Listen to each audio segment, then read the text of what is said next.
Ანტიბიოტიკების შესახებ ინფორმირებულობის დღის აღნიშვნას საქართველოს შეუერთდა.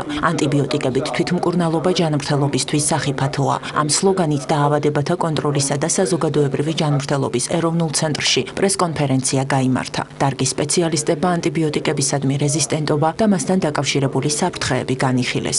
Როგორც შეხვედრაზე გახდა ცნობილი, საქართველოში მედიკოსთა უმრავლესობა ინფექციების სამკურნალოდ მხოლოდ ემპირიულ ანტიბიოტიკოთერაპიას იყენებს და ბაქტერიოლოგიურ გამოკვლევებს უგულებელყოფს, რაც უშედეგო მკურნალობასა და აღნიშნული პრეპარატისადმი რეზისტენტულობის ფორმირებას იწვევს. სპეციალისტების განმარტებით საჭიროა ანტიბიოტიკების მხოლოდ ექიმის დანიშნულებისამებრ მიღება. ასევე პაციენტმა მკურნალობის კურსი ბოლომდე უნდა დაასრულოს, მკაცრად დაიცვას დოზირება და მედიკამენტის მიღების სიხშირე. ანტიბიოტიკები ძალიან დიდი წვლილი მიუძღვეთ იმაში, ბევრი ინფექციური დაავადება დამარცხდა, სამწუხაროდ სულ უფრო და უფრო მატულობს იმ ბაქტერიების რაოდენობა, რომლებიც ვეღარ მოქმედებს მათზე ანტიბიოტიკი და ეს არის ძალიან დიდი პრობლემა მსოფლიოსთვის. ამიტომაც გვინდა რომ კიდევ ერთხელ შევახსენოთ მოსახლეობას, რომ ანტიბიოტიკი არ არის ჩვეულებრივი წამალი და ძალიან ფრთხილად უნდა მოვეპყროთ და ექიმის დანიშნულების გარეშე არ შეიძლება მისი გამოყენება.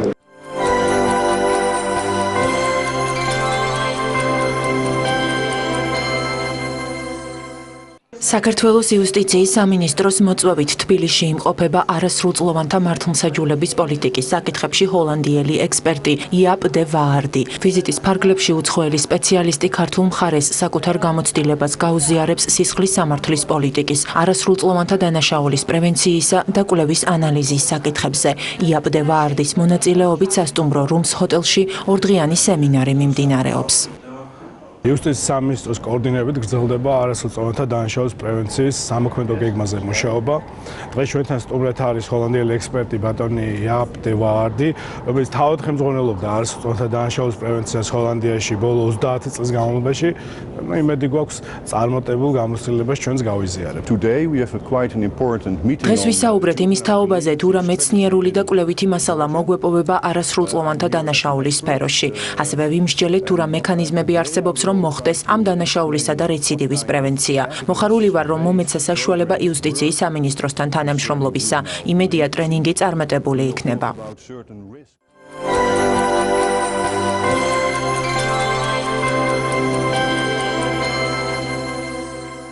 მწვანე ეკონომიკა აღმოსავლეთ პარტნიორობის ქვეყნებში. ასე ჰქვია პროგრამას, რომელიც გარემოს დაცვისა და ბუნებრივი რესურსების სამინისტროს ინიციატივითა და გაეროს ევროპის ეკონომიკური კომისიის ფინანსური მხარდაჭერით განხორციელდება. პროექტის წარდგინება სასტუმრო ამბასადორში გაიმართა. შეხვედრის მონაწილეებმა გარემოზე ზემოქმედებისა და სტრატეგიული გარემოს დაცვითი შეფასების შესახებ ახალი კანონპროექტის სამუშაო ვერსია განიხილეს. მუშაობა უკვე აქტიურ ფაზაში შედის სტრატეგიული გარემოს ზემოქმედების შეფასების სამართლებრივი ბაზის შექმნის თვალსაზრისით. აღნიშნულ საქმიანობაში სამინისტროს ეხმარება გაეროს ევროპის ეკონომიკური კომისია, რომლის ფარგლებში მიმდინარეობს პროექტი.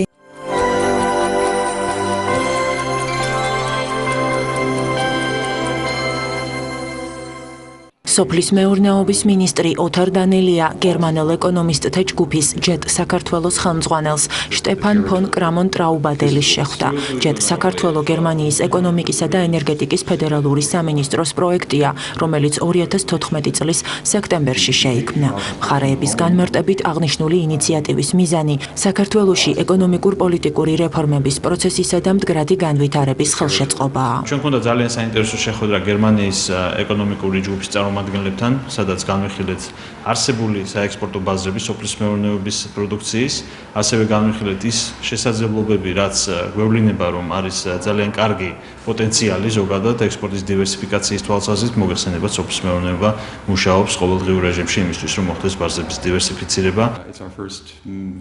ეს არის ჩვენი პირველი შეხვედრა ახლად დანიშნულ მინისტრთან. დისკუსიის მთავარი თემა დარგის პოპულარიზაცია, ექსპორტის ზრდა და ეკონომიკური წინსვლა.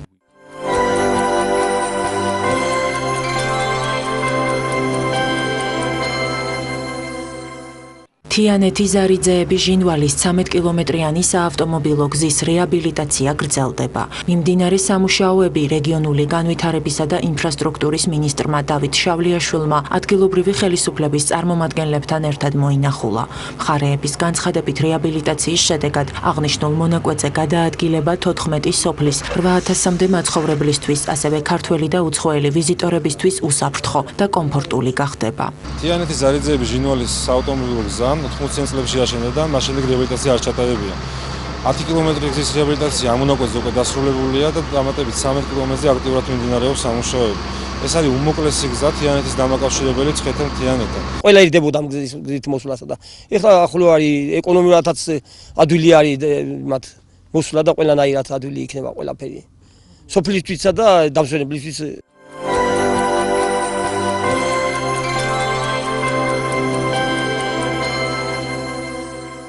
მოსახლეობის საყოველთაო აღწერის პოპულარიზაციის მიზნით საქართველოს სტატისტიკის ეროვნული სამსახურის აღმასრულებელი დირექტორი მერი დაუშვილი ფინანსთა მინისტრის ოჯახზე სტუმრა. ნოდარ ხადურმა საქსტატის წარმომადგენლებს მიაწოდა ინფორმაცია მისი ოჯახის 8 წევრის პირადი მონაცემების შესახებ. ფინანსთა მინისტრმა მოსახლეობის საყოველთაო აღწერის პროცესი უმნიშვნელოვანესად შეაფასა. ძალიან მნიშვნელოვანი პროცესია, ბოლო 12 წელი ის არ ჩატარებულა.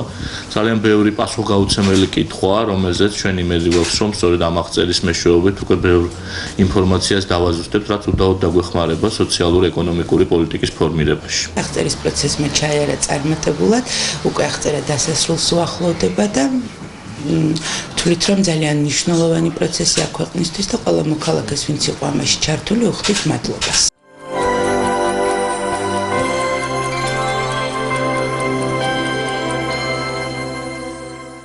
საქართველოს იუსტიციის სამინისტროს ეროვნულმა არქივმა პოლონეთის სახელმწიფო არქივის დელეგაცია მიიღო. შეხვედრაზე მხარეებმა ურთიერთთანამშრომლობის საკითხები განიხილეს. ვიზიტის ფარგლებში ეროვნულ არქივში დაცული პოლონეთთან დაკავშირებული წერილობითი და ფოტოდოკუმენტები გამოიფინა. ექსპოზიციაზე სრულიად საქართველოს კათოლიკოს პატრიარქის კირიონ მეორის ფონდის პოლონური დოკუმენტი იქნა წარმოდგენილი. ღონისძიების პარალელურად ქართულ-პოლონური ურთიერთობების სამსახველი კინოდოკუმენტების ჩვენება გაიმართა. საქართველოს ეროვნული არქივის ხელმძღვანელის თეონა იაშვილის განცხადებით, ორი სახელმწიფოს ეროვნულ საცავებს შორის ურთიერთთანამშრომლობა 2008 წელს დაიწყო და დღემდე არაერთი ერთობლივი ღონისძიება გაიმართა. პოლონელი სტუმრების ვიზიტი 19 ნოემბრამდე გაგრძელდება. დღევანდელი შეხვედრა ძალიან მნიშვნელოვანია, ვინაიდან ჩვენ უკვე გვაკავშირებს 6 წლიანი ურთიერთობა, 4 ერთობლივი გამოფენა გვაქვს ჩატარებული და სწორედ დღეს დაიგეგმა მომავალ წელს ვარშავაში ჩატარდეს პირველ მსოფლიო ომთან დაკავშირებული კიდევ ერთი დამატებითი გამოფენა. მასალები შერჩევა უკვე დღეიდან დაიწყება და ვფიქრობ, გამოფენა მართლაც საინტერესო გამოვა. ჩვენ გვაქვს თანამშრომლობის ძალიან დიდი გამოცდილება. დღემდე გავუმართეთ არაერთი ერთობლივი გამოფენა, ვახორციელებდით დოკუმენტების დიგიტალიზაციასა და კონსერვაციას. ორივე მხარეს გვაქვს სურვილი არსებული თანამშრომლობა კიდევ უფრო გაღრმავდეს. ასევე მნიშვნელოვანია ურთიერთგამოცდილების გაზიარება.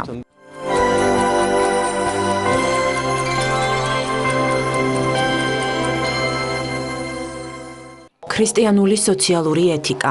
ამ სახელწოდების საერთაშორისო კონფერენციას ეროვნულმა ბიბლიოთეკამ უმასპინძლა.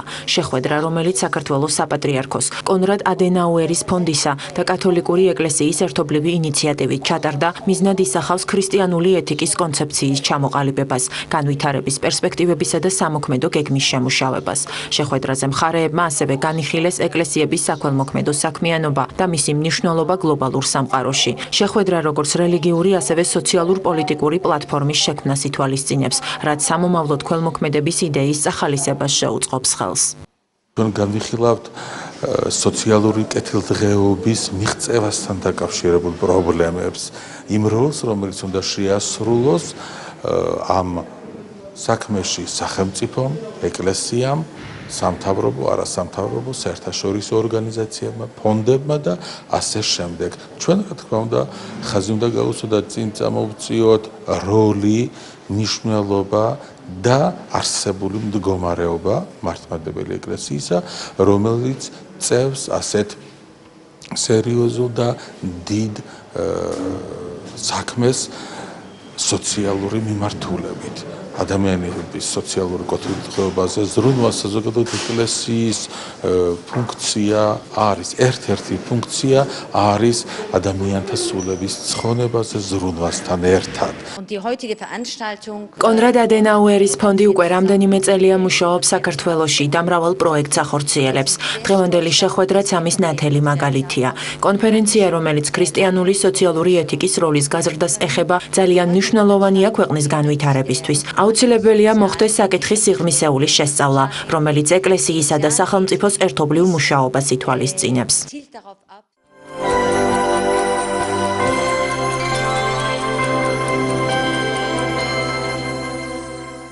საპატრიარქოს ბიბლიოთეკა წიგნის სავანემ ალექსანდრე ლორიას 80 წლის იუბილეს უმასპინძლა. ღონისძიების მონაწილეებმა ქართველი ბიბლიოთეკათმცოდნისა და მეცნიერის ღვაწლსა და შემოქმედებაზე ისაუბრეს. საღამოზე კოლეგებმა ალექსანდრე ლორიას სამეცნიერო პედაგოგიური მოღვაწეობის გარდა მისი ჟურნალისტური და მხატვრული შემოქმედებაც გაიხსენეს. პროფესორს მიმდინარე წლის 23 აგვისტოს 80 წელი შეუსრულდა. საიუბილეო თარიღთან დაკავშირებით საქართველოს სხვადასხვა ბიბლიოთეკაში არაერთი ღონისძიება იმართა. მხარული ვარ, რომ იმყოფები აი ამ ბიბლიოთეკაში, თუმცა ასეთ საზოგადოებაში, რომელიც ასეთ დიდ პატივს მცემს მე, ჩემი 80 წლის თავთან დაკავშირებით. მინდა რომ საბიბლიოთეკო საქმე წინ წავიდეს, ჩემი მკითხველები წინ წავიდნენ, გავეცნოთ ერთმანეთს და დიდი სურვილი მაქვს, რომ მრავალჯერ შევხვდეთ ჩვენს მკითხველებს. არის პირველი ქართული პროფესიონალური ბიბლიოთეკების ჟურნალის დამაარსებელი, საბიბლიოთეკო ასოციაციის დამაარსებელი და აი ჩვენთვის მართლა ყველასთვის საყვარელი პიროვნება ადამიანი, რომელმაც ძალიან ბევრი გააკეთა საბიბლიოთეკო კადრებისათვის. აღზარდა თითქმის 50 წელზე მეტია პედაგოგიურ მოღვაწეობას ეწევა და ამიტომაც არის, რომ მისი იუბილე პირველად გაიმართა ბათუმში. იგი ბათუმშია დაბადებული და არის მოგეხსენებათ წევლის პანა ლორიას შვილი. ქართული ბიბლიოგრაფიის ერთ-ერთი დამფუძნებლის პატონი ალექსანდრე ლორიას საღამოს ალბათ სიმბოლურია დღეს, როდესაც ასე ძალიან გვჭირდება კითხვისადმი სიყვარული, ლიტერატურისადმი სიყვარული და ყველაზე მთავარი წიგნიერებისკენ მიბრუნება, სწორედ ჩვენი ტელევიზია და საპატრიარქოს ბიბლიოთეკა ატარებენ ერთობლივ ღონისძიებას მამაგდარი ადამიანის ღვაწლმოსილ მუშაკის, რომელსაც აი ამ მეცნიერების განვითარებაში ძალიან დიდი წვლილი მიუძღვის.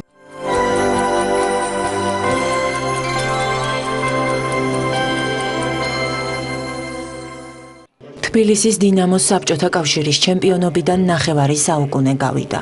ოქროს ბიჭებად წოდებულ ვეტერან ფეხბურთელებს გამარჯვებიდან 50 წელი დედაქალაქის საკრებულოში მიულოცეს. ღონისძიებას ვიცე-პრემიერი კახა კალაძე, დედაქალაქის მერი დავით ნარმანია, სპორტისა და ახალგაზრდობის საქმეთა მინისტრი ლევან ყიფიანი, საკრებულოს თავმჯდომარე გია ალიბეგაშვილი, ვეტერანი ფეხბურთელები გიორგი სიჭინავა, ვლადიმერ ბართაია, ილია დათუნაშვილი და სხვა მოწვეული სტუმრები ესწრებოდნენ.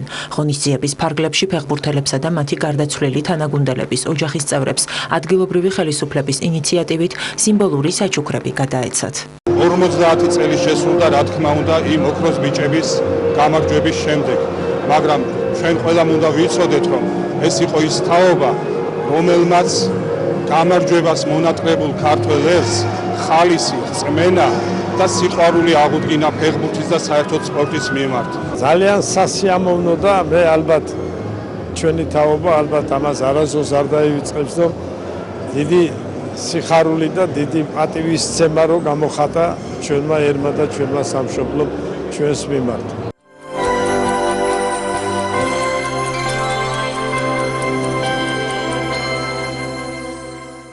კლასიკური მუსიკის მეოთხე ეროვნული კონკურსი დაიწყო.